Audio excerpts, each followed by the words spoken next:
夫小童夢幻二隊啊，第二線道係九龍中醫院聯網，第三線道咧係香港業餘龍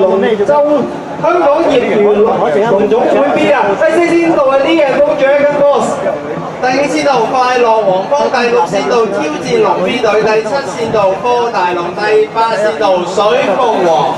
哇，非常之接近，我見到佢哋。係啊，咁啊頭嗰比賽賽道1/3啦，佢哋咧都係非常之咁近啦，見到個龍頭咧係貼住咁樣喎。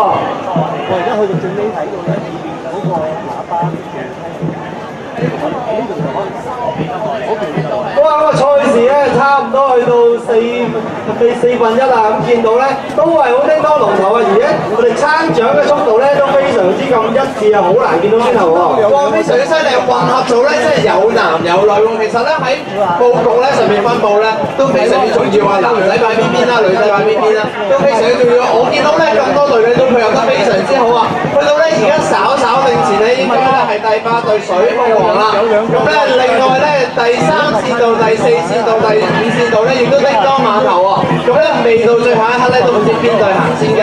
係啦，見到咧賽事咧去到尾聲啦，見到咧8號龍咧好似一龍當先啊，咁其他嗰幾隊咧都非常之咁貼實啊。我見到最後30米發力啦，佢哋仲叫埋出聲添喎，真係好肉緊啊！係啦，未去到最後咧都唔好放棄啊！嗱，見到第3、第4、第6線道咧，亦都係同時衝線啦，非常之犀利啊！呢個混合賽事咧，需要唔同人嘅配合喎。